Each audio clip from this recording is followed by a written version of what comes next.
All right, and we're back with the Pop Culture Cosmos. It's Gerald coming right back at you here. It is E3 2019. It's coming up here in just a matter of a couple weeks now. It's just a matter of days. It's right around the corner. A lot of gamers out there are excited about what's going on with the latest, news and information with E3 2019. And while Pop Culture Cosmos and especially Game Source will be giving you a lot of that information, we at the Pop Culture Cosmos want to make sure you get our thoughts on some of the things that are going on and kind of like a preview for each of the major console makers and movers and shakers that are going to be at E3 2019. And, well, they're not going to be at E3 2019, but in a way that they are going to be at E3 2019. And I'm talking about PlayStation, because even though they're not going to be there in a physical fashion with any booths or not going to be doing a major conference from there, they are still a major part of E3 2019 because all the third-party games, virtually all of them will be going onto that platform. There's still so many major, reasons why PlayStation is still going to be somewhat thought of. It was going to be well thought of when it comes to E3 2019. In fact, I could tell you almost 100 million reasons why, because that's how many consoles of PlayStation 4 are in households. And here with me today to talk about what PlayStation owners should be thinking about and should be looking towards to when it comes to E3 2019 are two of my good friends based out of here in Las Vegas, Nevada. It is the guys behind Go Brothers Gaming. If you want to know what's going on with the esports scene, along with Mario Party Wars, you got to check out Go Brothers Gaming on Facebook and also other social media, including Twitter and Instagram today. That's Go Brothers Gaming. And I have the brothers here as well. There's Stereo Monroy. Now it's Stereo Gomez with Eric and Octavio Gomez. And guys, it's just great to have you on the show. Thank you for having us. It's always great to be back. I'm frequent flyers here. Absolutely. I can't give you a robe like SNL does after your fifth performance on the show, but you know what? It's just a great time to have every time I talk to you. It's just great every time I talk to you guys. There's a lot going on. And speaking of Las Vegas, since we're all locals, the latest convention coming up this week is the Licensing Expo. And while that doesn't sound fun off the top of people's head, I did get a chance to check out the floor today at the Mandalay Bay. And if you're into a whole bunch of different things that licensing, as far as different brand names, different ideals, different concepts, as far as everything from retail products to fashion products to electronics and so on, that you stick, let's say, for instance, like an Avengers or a Marvel or a Disney or anything onto, you might be seeing it at the Licensing Expo 2019 at the Mandalay Bay Convention Center. And you know what? A lot of great things are going on there. And funny, and wouldn't you know it, it's kind of funny that although PlayStation won't be at E3 2019, they're going to be here in Las Vegas this week, 2 weeks earlier at the Licensing Expo 2019. They've already got a big, huge banner, already got a booth set up. It's going to be great for PlayStation here at the Licensing Expo 2019. Kind of makes you think and kind of makes you curious, wonder why they're here and not at the largest gaming expo worldwide at E3 2019. Well, that's a very interesting dynamic that they have going on there with E3. I think they're trying to make a big impact and have people talking, why aren't they at E3? So I think the perfect place to be, honestly, would be here in Las Vegas to release whatever it is they have behind the curtain and surprise us all. Because in the past, we know that they've made big, I guess you can say, footprints in the gaming world, and we look forward to see what they're going to reveal. We already know that there's a long list of games that we're really hyped for, and yeah, it's gonna be very exciting. I'm not too sure what their business is. Obviously, none of us know until they take the stage. And that's true. There is no conference there. They're just going to have a booth there at Licensing Expo 2019. So it's kind of interesting. It's a little smaller, little lower key. as far as that's concerned. But it's interesting how they chose to go there and not at E3 2019. I'll ask you now, Octavio. You and I were actually conversing back and forth in regards to their absence at E3 2019. But in a way, since there is almost 100 million PlayStation 4s out there in the marketplace, and there are games being made for it that are going to be debuting at E3 2019, it's like they're there in the first place, isn't it? Almost, yeah. They're gone but not forgotten, really. Like they're making their impact with the games. Not only that, but publishers that are pushing the games to those consoles. And it's going to be really exciting. You let me know when you want me to talk about my personal favorites that are coming up, because I'm so excited to tell you. You sound like it. You sound like it. I know one of those favorites has got to be The Last of Us 2, which rumor has it, unfortunately, is going to be delayed into 2020. When you guys heard the news of that going down, that it possibly could happen, it's not been officially confirmed yet, but at this point in time, what are your thoughts on The Last of Us 2 being delayed into 2020? The same thing happened with its last big release, Uncharted 4, and how that was released. That obviously came out to stellar reviews and obviously great gameplay and sales. Do you think that's going to slow down any of the momentum if Last of Us 2 actually does end up getting delayed into 2020? Well, it's a bit of a double-edged sword, because obviously we want the best out of what they're making, and we want to really get that really good feel while we're playing. So we want them to fine-tune everything. We want it to be just a really solid game. But the problem is, they sort of lose people's attention. Sometimes whatever they're working towards isn't just worth the time that people have been waiting sometimes. And I know this game's been delayed. This is more than the first time, right? This is so yeah, I'm not sure how people will be too enthusiastic after that, but hopefully they will be. Hopefully they understand, and it'd be really great if it's just as good as they promise. Well, I will say that it is just in the rumor stage. I will say it's just in the rumor stage at this point in time. That was something that comicbook.com did put out there as a heavy rumor from the individuals, from Jason Schreier of Kotaku, who put that out there on a tweet as well, that possibly could happen. So we'll have to wait and see at E3 2019, or maybe even the Licensing Expo 2019, or sometime down the road in the near future, if Naughty Dog and PlayStation is actually going to delay The Last of Us 2, which brings me to my next question I've got for you. And Eric, please let me know your thoughts.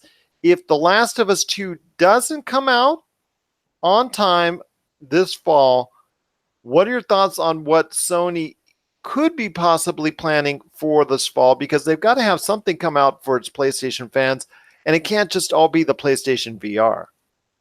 Oh, absolutely not. PlayStation VR is well loved, but it isn't everything for PlayStation.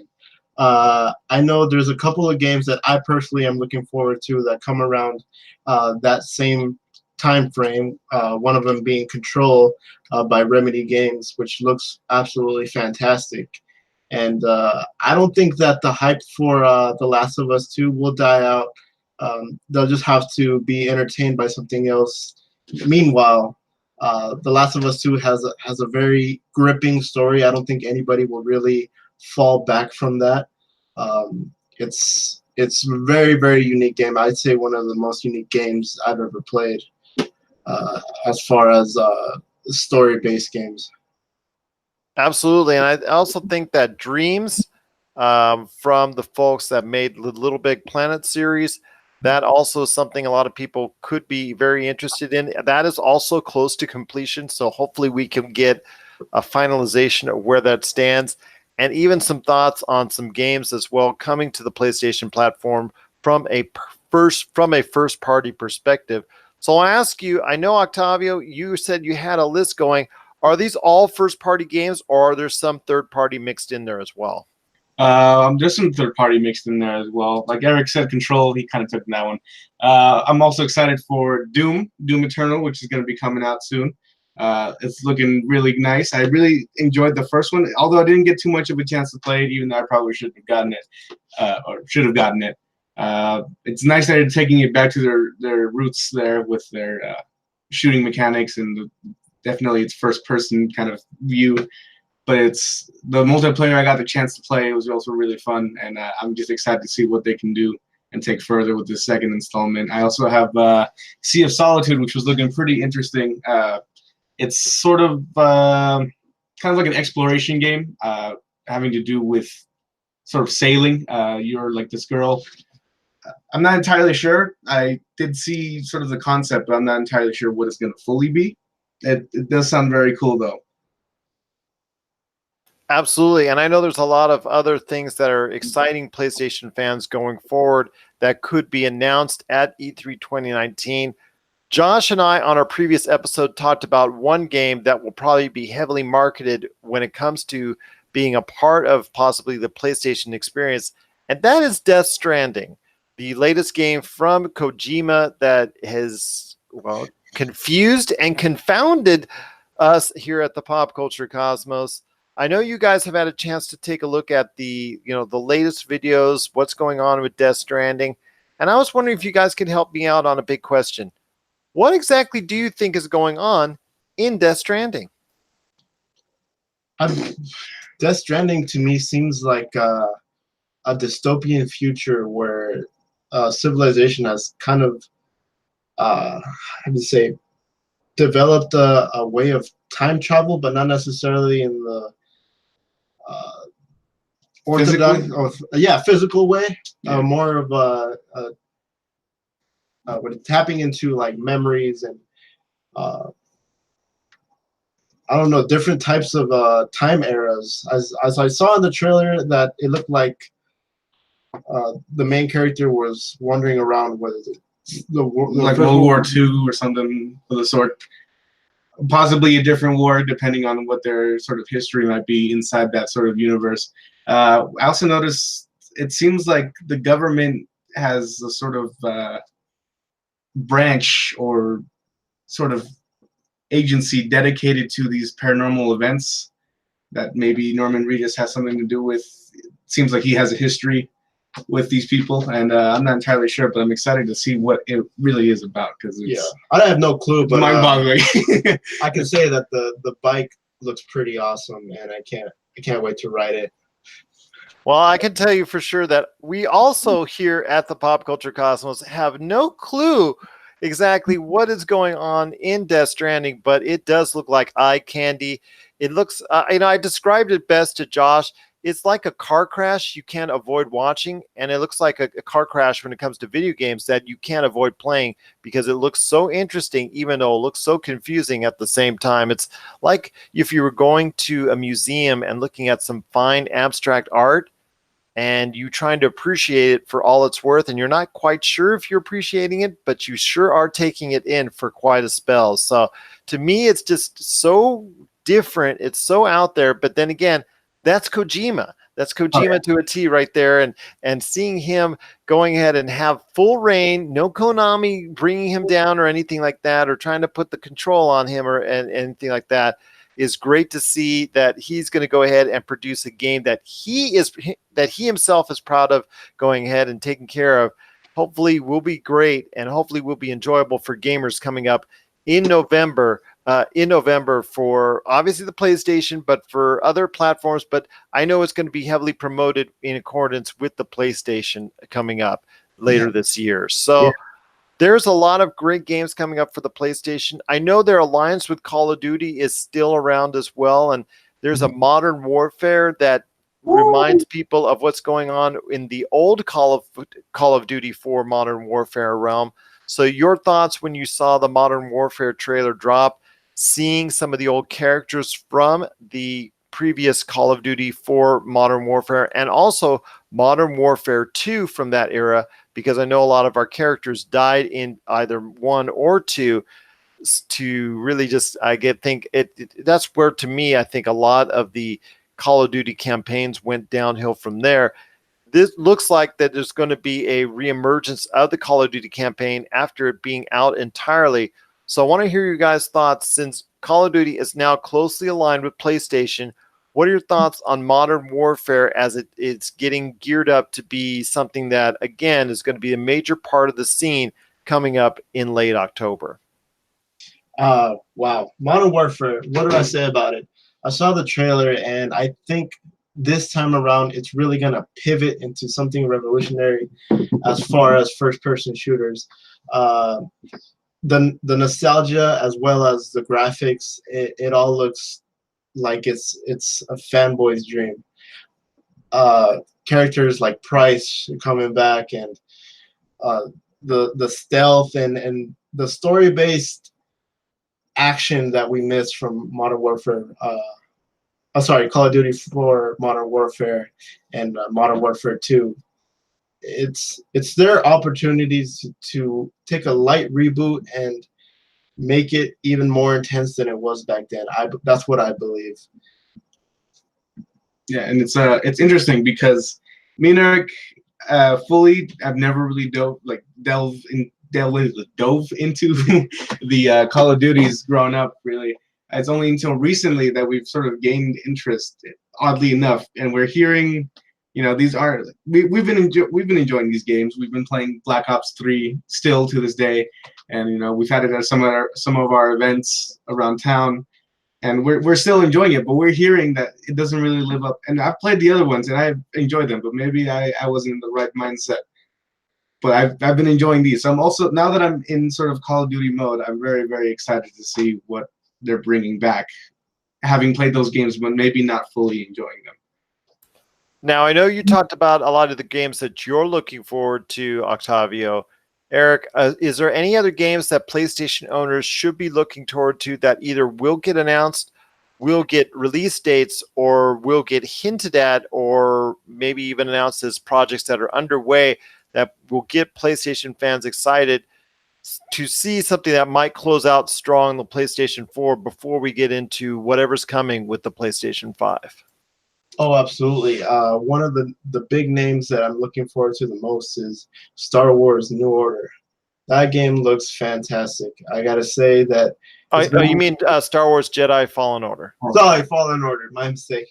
I always get the names confused. Fallen Order looks like a fantastic game. I've been a fan of Star Wars for a very long time, and their adaptation to video games has not always been the greatest, I must admit. But this one really looks like it's heartfelt. It's true to what being a Jedi is, and being forced out of what in their universe society is. So they're, from what I saw in the trailer, it looks like they're trying to reestablish themselves, reestablish, I mean, the Jedi in this new, what do we say, World thing. I wouldn't call it I don't know. Yeah, I'm also excited about this game because it's the first time that I'm really seeing a sort of AAA game come out with all of the lore and the backstory a little more. Because we've had Knights of the Old Republic and we've had all those other games kind of diving into the backstory a little bit more. But this one goes into sort of the after effect of Order 76, and that seems really interesting to me. And that's it. That's something as well, because you got to remember this is the first game in a while from a Star Wars perspective that is going to be a single player narrative type game, and that is something that EA, Electronic Arts, had said they wanted to deviate from, and in fact canceled a project that was just a single player campaign based in the Star Wars universe just before, approximately 2-3 years ago. And now they want to go ahead and delve back into it, seemingly maybe out of goodwill to gamers. I don't know what their agenda is in doing so. I'm glad to see it. But after 2 debacles when it comes to Battlefront, with decent sales off the get-go to really good sales off the get-go, to the point where people got really tired of the product real quickly, to the point also as well where they felt cheated because of all the microtransactions and the loot boxes. And that's up to the point up, and that's been bandied about in the news to the point where there's going to be possibly at some point, if there hasn't been already, states taking action against that going forward. So the bad PS and the bad the bad PR and the bad publicity from the first 2 Star Wars Battlefronts that came out for the PlayStation 4 have not met expectations. So hopefully Star Wars Jedi Fallen Order will meet those expectations as a single player narrative as when it comes out, hopefully later this year, but we haven't gotten a confirmation on that yet. Hopefully we'll be getting that sometime at E3 2019. So that's a great pick right there as far as what could be expounded upon when it comes to E3 2019. Any other games that might get you excited? Any other games that that you guys need to talk about that will get people excited for E3 2019 if you're a PlayStation fan?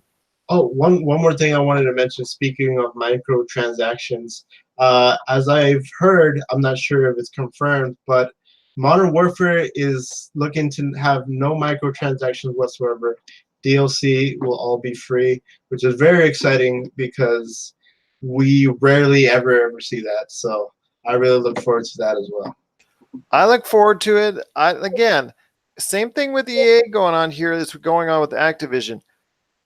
There's a lot of bad PR in the past that Activision has also incurred. So is this going to be legit? Is this going to be something that we're going to hopefully get back used to in the near future going forward? Because I would love to see where you're just paying X amount of dollars and getting the whole entire landscape of a game as opposed to only getting a small percentage of it and having to pay constantly loot boxes and microtransactions and DLC in order to unlock the full potential of a game.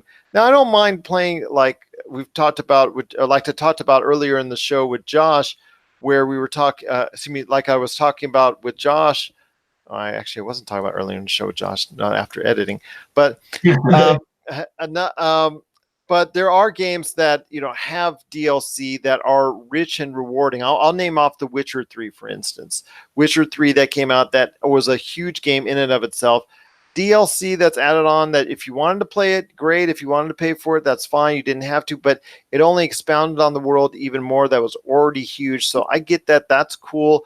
And Cyberpunk 2077 from CD Projekt Red could be another one of those outstanding games. A little bit different perspective from them because this is a first-person shooter. Your thoughts on Cyberpunk 2077, because this is going to be a major mover for people with a PlayStation 4 this holiday. It's definitely innovative. I've never really seen a shooter quite like it. Closest thing I can think of when I look at it is like Borderlands, but I'd say they're still very different entities there.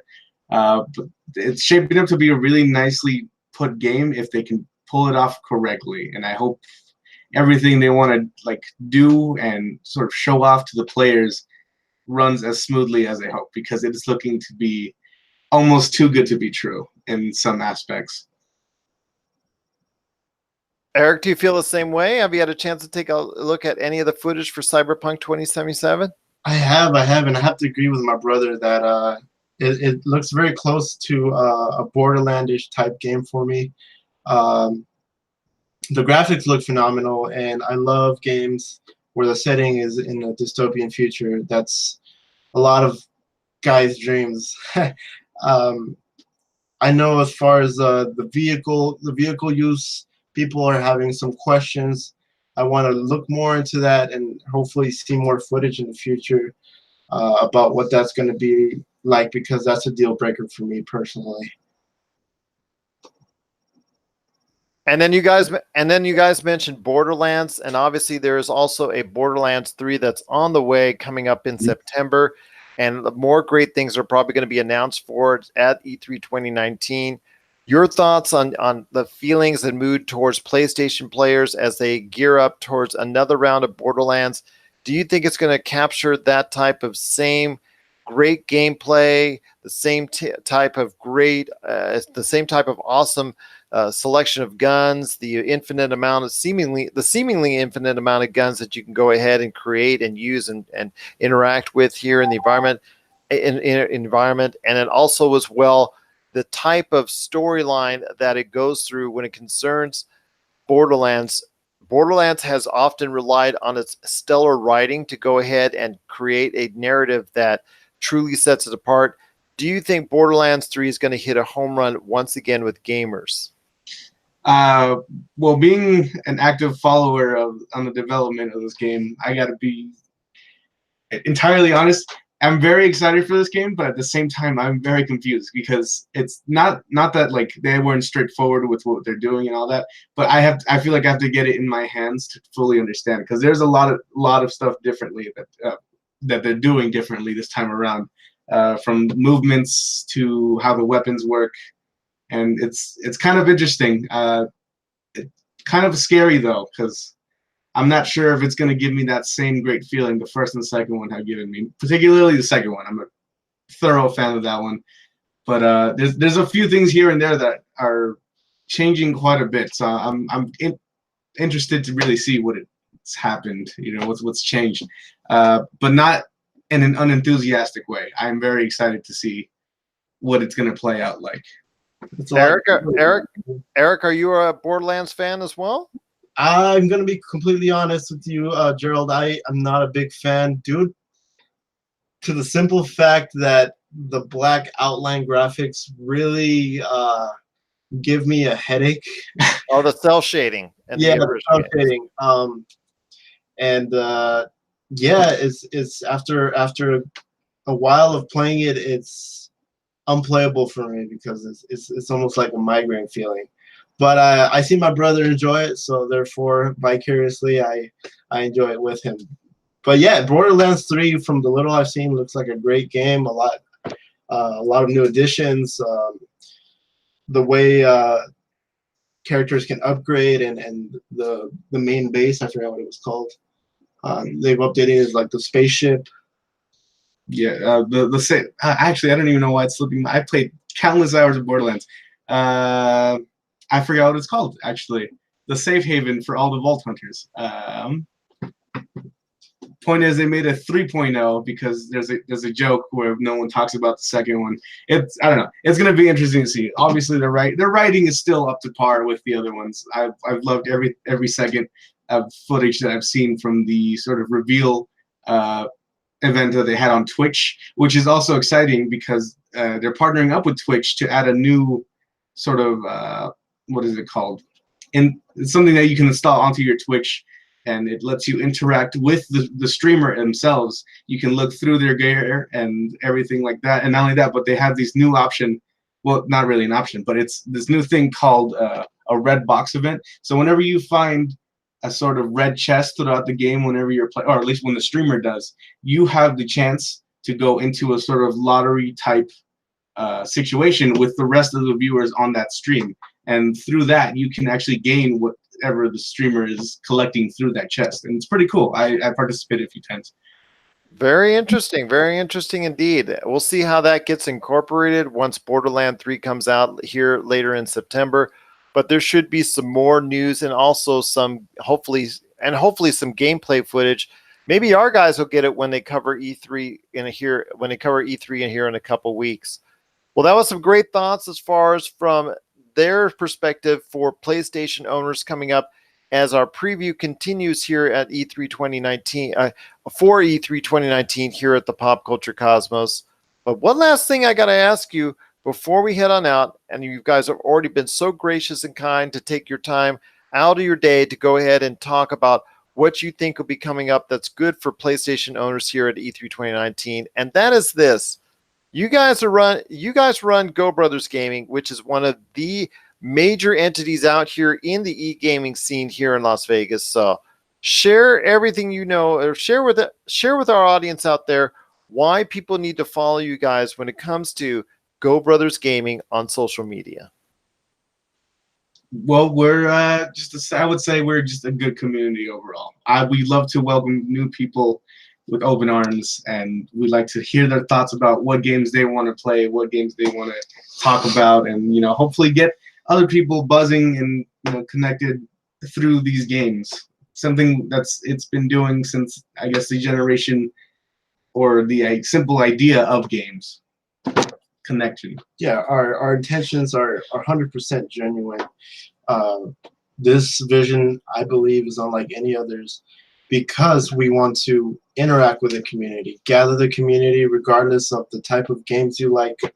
I know some people are not completely coinciding with one another, but we want to, I guess, compromise and find something mutual that they can like and enjoy.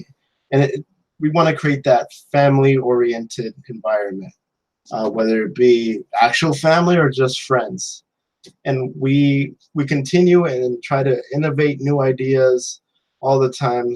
And when we do, we like to execute them and just really enjoy it, because I know you've been at several of our events, and we enjoy it, regardless if it's 2 people, 8 people, 30, 40, 50 people.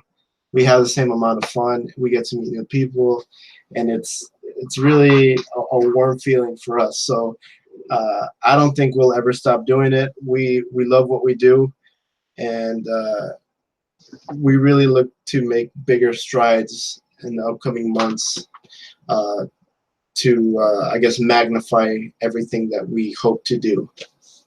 Well, I know one place I'm hoping you guys will be at will be Retro City Games for their next game night come July 13th. I know that's here in the distance, but we're looking for just a great time at game night coming up on July 13th. We're going to be running some more great tournaments that are out there, and I know you guys are always great in helping out in running those tournaments, so we're looking forward to your participation there if you guys can make it. But what events are coming up here in the near future that you think people need to know about, and where you guys will be at to say hi or just go ahead and interact with all those great gamers at these events coming up? We're still a bit of ways away from. Let's see, we got Amazing Comic Con coming to Las Vegas this year. We might be attending there. As for our personal events, we're still working on a few, really to get ourselves set up for a good couple months, since we're sort of draining the well a bit for what we've got going on. But we're definitely going to be sort of attending other events. If you're a local here in Las Vegas, we got plenty of fighting game community events that we like to go to. Super Smash, probably one of my favorites. I like to attend those. A lot of the HyperX Esports Arena is always fun as well. Absolutely. Wolf and Lamb is currently hosting again Super Smash Brothers tournaments, which to me is pretty exciting. I would also like to announce that we're having a light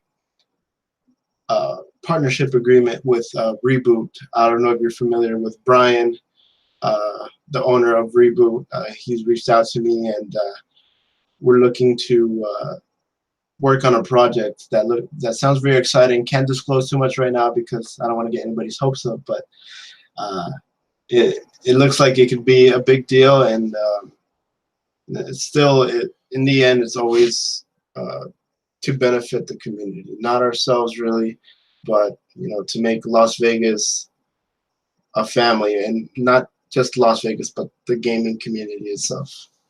All right. And once again, that is Eric and Octavio Gomez. They are Stereo Gomez in charge of Go Brothers Gaming. I usually deal with Stereo Monroy, but Stereo Gomez is just as great indeed. And you know what? They don't talk back as much, and they don't, pick on me as much. So it's much better that way. Oh, okay. But again, it is Go Brothers Gaming. You got to check out all their social media today. That gives you the up-to-date information on where they're at, where they're going, and what part of the esports scene that they're at here in the Las Vegas area. It's Go Brothers Gaming that's going to be available on Facebook, Instagram, and also as well Twitter. Always love the Twitter. That's at Go Brothers Gaming. I'm assuming, correct? Yep. At Go Brothers Gaming. There you go. Indeed. Guys, it's been great having you on the show. Once again, it is Eric and Octavio Gomez. I wish you guys continued success at Go Brothers Gaming. I wish you also as well, just awesome, just an awesome time as far as all the games that you guys are a part of, all the events that you're a part of, tournaments. Hopefully, again, you'll be with us on July 13th at Retro City Games, and also looking forward to doing great things with you right here at the Pop Culture Cosmos.